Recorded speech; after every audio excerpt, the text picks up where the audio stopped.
a success. Unique Times, Premium Business Lifestyle Magazine. തലശ്ശേരിയിൽ വീണ്ടും റസീനയുടെ പരാക്രമം.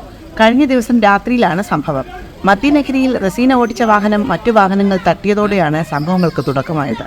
ഇത് ചോദ്യം ചെയ്തതിന് മദ്യപിച്ച് ലക്കുകെട്ട റസീന നിരത്തിൽ പ്രശ്നമുണ്ടാക്കുകയായിരുന്നു. നാട്ടുകാർക്ക് നേരെ അസഭ്യവർഷം നടത്തുകയും ആക്രമിക്കുകയും ചെയ്തു. ഈ സംഭവങ്ങൾക്ക് പോലീസ് സാക്ഷിയായിരുന്നു. പിന്നീട് വനിതാ പോലീസുകാരെത്തുകയും ഇവരെ കസ്റ്റഡിയിലെടുക്കുകയുമായിരുന്നു. വൈദ്യപരിശോധനയ്ക്ക് കൊണ്ടുപോകുന്നതിനിടെ തലശ്ശേരി SI ദീപ്തിയെയും റസീന ആക്രമിച്ചു. മുൻപ് പറശ്ശിനിക്കടവ് മുത്തപ്പൻ മടപ്പുരയിൽ കയറി അസഭ്യം പറയുകയും ബഹളമുണ്ടാക്കുകയും ചെയ്തിരുന്നു. തലശ്ശേരിക്കാർക്ക് ഒരു സ്ഥിരം തലവേദനയായ റസീന ഇപ്പോൾ റിമാൻഡിലാണ്.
ഇത്രയും പ്രശ്നമാക്കുന്ന ആൾക്കാർ ഒരു ഒന്നും ചെയ്യാൻ പറ്റാന്ന് പറഞ്ഞാൽ നിങ്ങൾ എന്ത് പോലീസുകാരെ നിങ്ങൾ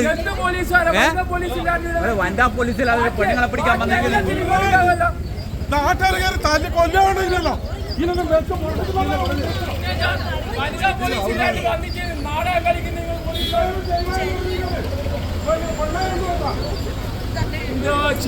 വെറും നാടകമല്ലേ ഇത്? പിന്നെ എന്താ ആളെ ചൂട്ടിപ്പിടിച്ച് കൊണ്ടുപോയിട്ടുണ്ടാവില്ല. 20,000 രൂപ നമ്മളെ പോലത്തെ ആളെ നാടകം കളിച്ചിട്ടുണ്ടെങ്കിൽ പിന്നെന്താ നമ്മളൊരു ബാഗ് പുറത്തുനിന്ന് അടിച്ചാൽ മതി. അപ്പാടെ ഫൈന 10,000 രൂപ.